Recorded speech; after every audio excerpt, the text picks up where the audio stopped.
You open your banking app at 11:43 p.m., sitting alone at the kitchen table. The apartment is silent except for the steady hum of the refrigerator in the background. Your checking account has $318 left.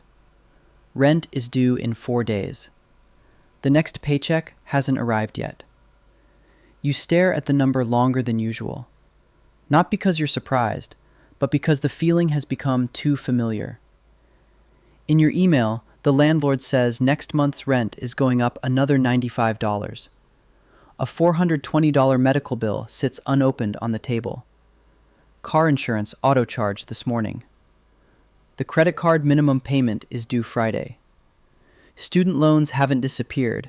They just sit quietly, waiting for the exact day they're scheduled to pull money from your account. Every dollar entering your life already has a name attached to it before you even touch it. You have a full-time job. You're not lazy. You don't spend money like people do in movies. You bring lunch from home. Your phone is still an older model. The car sitting outside in the parking lot makes a rattling sound every time you start it. But somehow, by the end of each month, your savings account barely moves. You don't panic anymore. You just stay quiet. Because panic doesn't pay rent either. You close the app, then open it again like the number might somehow change. It's still $318. And that night, you realize the problem isn't only the lack of money. The problem is that there's no system keeping money from immediately leaving your life. The next morning, you don't search for a motivational quote to save yourself. You open your laptop before work, log into your banking app, and study your cash flow like a crime scene. Paycheck comes in. Rent goes out. Car insurance goes out. Credit card minimum goes out. Groceries, gas, student loans, phone bill. Nothing about it is mysterious. The money never disappeared.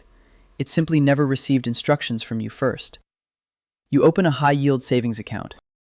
Not because it will make you rich, but because an emergency fund deserves its own separate place instead of sitting mixed together with grocery money and rent money. After that, you open a brokerage account. For the first time, you transfer $200 into it after payday. Not $2,000, not some life-changing amount, just $200, buying fractional shares of an index fund. You set up auto transfers immediately after each paycheck. One portion for bills, one for the emergency fund, one for investing, one slowly paying down the credit card balance for real. The amounts are small enough that nobody looking at your life from the outside would notice anything different. But the direction of the money has changed. Before, bills decided where your money would go. Now you decide first, then live on whatever remains. You're still tired. Your checking account still doesn't look impressive. Rent is still due. No number feels guaranteed. But for the first time, money is no longer only something leaving your hands. It starts becoming a system. You don't change your life through one massive idea. You start with small things most people refuse to do. After your full-time job, you begin handling weekend bookkeeping for a small auto repair shop. $22 an hour. Nothing glamorous. Nobody calls it entrepreneurship.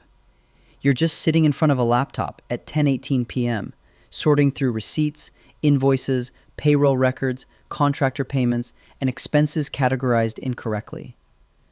During the first week, the business owner doesn't really trust you. To them, you're just another person trying to make extra money. But numbers don't care whether you look confident or not.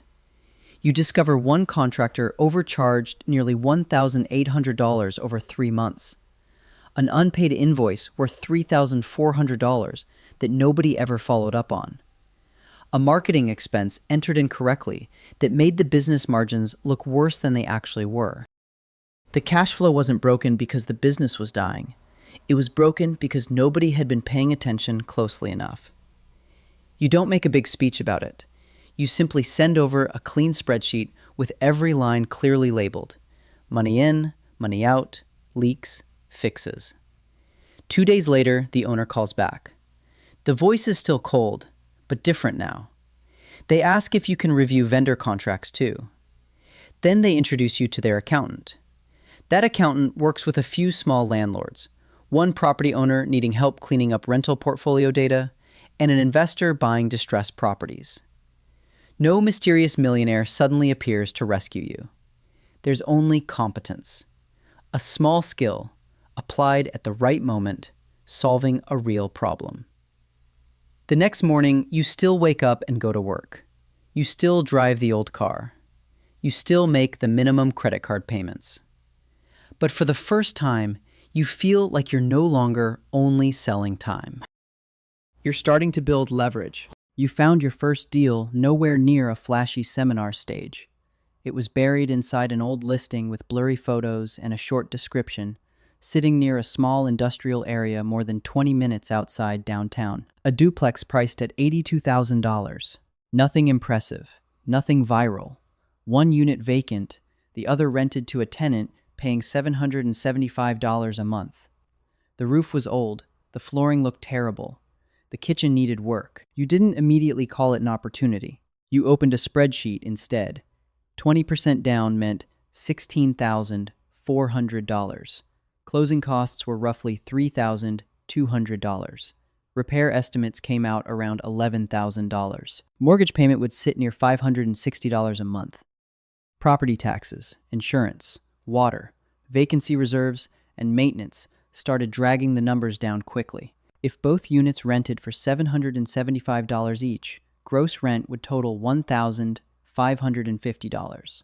After holding money back for everything else, projected net cash flow was only around $430 a month. Nothing about it felt easy. The first lender rejected you because your credit score wasn't clean enough, and your side income didn't count strongly. The inspection uncovered plumbing issues. Contractors quoted higher than expected. Your cash reserves were thin enough that one major repair could stretch the entire plan to its breaking point. You didn't sign because you felt excited. You signed because the downside still looked survivable, keeping 6 months of reserves, refusing to drain the emergency fund to zero, and never counting projected cash flow as spendable money before it actually arrived. During the first month, the tenant called because the water heater was failing. Part of the cash flow disappeared immediately. You didn't celebrate. You simply learned something new. Cash flow is real, but it is never free. Your first asset didn't make you financially free. It only proved that money could begin working alongside you if the numbers stayed cold enough to survive everything hidden behind the listing photos. By the third month, the tenant paid rent 7 days late. Not because they hated you, they were trapped in the same paycheck cycle you once lived in yourself. But the mortgage doesn't wait for emotions. Property taxes don't care about anyone's personal story. Insurance still withdraws money exactly on schedule. You send a late notice, not angry, not overly soft, just according to procedure. Then the AC fails in the middle of July. The contractor quotes $1,250. Nearly 3 months of cash flow disappears in a single afternoon. You stare at the spreadsheet and finally understand why calling real estate passive income can feel dishonest. Nothing feels passive when your phone rings at 9:40 p.m. because a tenant says water is leaking underneath the sink. Nothing feels passive when a roof leak forces you to choose between repairing it immediately or paying much more later. You learn how to treat reserves seriously. Every month, part of the rent becomes untouchable. Separate money reserved for vacancies, maintenance, insurance increases, and problems that never ask permission before arriving. You start reading leases more carefully, screening tenants more slowly, calling contractors sooner. You stop counting cash flow until every bill has already passed through the system. 3 years later, you no longer own just one unit. You now have 4 small rental units, a brokerage account consistently buying index funds, a Roth IRA beginning to carry real weight, a 401k no longer neglected, and an emergency fund large enough to let you breathe through a bad month. Your net worth grows slowly, not beautifully like a thumbnail, but honestly. You still drive the old car. The apartment still looks normal. The phone only gets replaced when it stops working. Outsiders see assets. They don't see the months where all the cash flow disappeared into a water heater, a roof patch, legal paperwork, or a tenant move out. The system doesn't make you rich overnight. It simply makes you less fragile every year. A few years later, people stop calling you just to clean up spreadsheets. One property owner sends you a larger deal, a small commercial building with 3 tenants, priced at $640,000. Not because they personally like you, Because they've seen you read numbers more coldly than emotions, the rent roll has issues. One tenant is paying below market. Another lease is close to expiring. The roof still has life left, but the HVAC system could become an $18,000 hit. You don't immediately say yes. You build downside scenarios first. If one tenant leaves for 6 months, does the cash flow still survive? If insurance rises 22%, does the debt service coverage still hold? If the refinancing window closes, would the property force a sale? A deal is only worth entering if the system survives ugly outcomes, not when everything looks perfect inside Excel. You enter the partnership with a small equity position plus management fees for handling the books and tenant communication. Money no longer comes only from paychecks or small rental cash flow. Now it comes from structure, equity splits, cash flow participation, profit sharing, and sitting closer to the people making the decisions. Then you begin separating everything properly. Separate LLCs, separate business checking accounts, clean bookkeeping every month, a CPA reviewing depreciation and tax strategy before year end, an attorney reviewing the operating agreement, larger umbrella insurance policies, a fee-only financial planner checking your Roth IRA, 401 KEC, brokerage accounts, and cash reserves. A trust gets established not because you've finished becoming rich, but because generational wealth is not only about earning money. It's about protecting how money continues moving after you're gone. At this point, the question is no longer how much money you can make.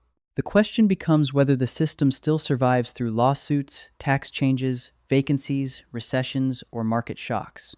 You are no longer playing a small game, but bigger games never forgive carelessness. Then the market turns. There's no dramatic soundtrack, no flashing red warning signs. Just an email from your lender saying underwriting has become tighter. An insurance notice announcing a 28% increase. A major tenant hinting they may not renew the lease because revenue is slowing down. Interest rates no longer look anything like they did when you bought your first deal. The refinancing window is almost completely shut. Numbers that once felt solid suddenly start looking thin. You are no longer the person sitting in front of a banking app with $318 left like you were years ago. You now have rental units, brokerage accounts, cash reserves, LLCs, a CPA, an attorney, business partners, and real assets. But none of that means absolute safety. Bigger assets create bigger questions. What happens if a vacancy lasts 9 months? What if property taxes rise again? What if a major repair hits at the exact moment cash flow weakens? At 12:07 a.m., you open a spreadsheet, not to comfort yourself, to look directly at the damage. Scenario 1. Hold the assets using reserves, stop new acquisitions, protect liquidity above everything else. Scenario 2. Refinance later, accept worse rates, but maintain control. Scenario 3. Sell a small portion, reduce debt exposure, keep the core system alive.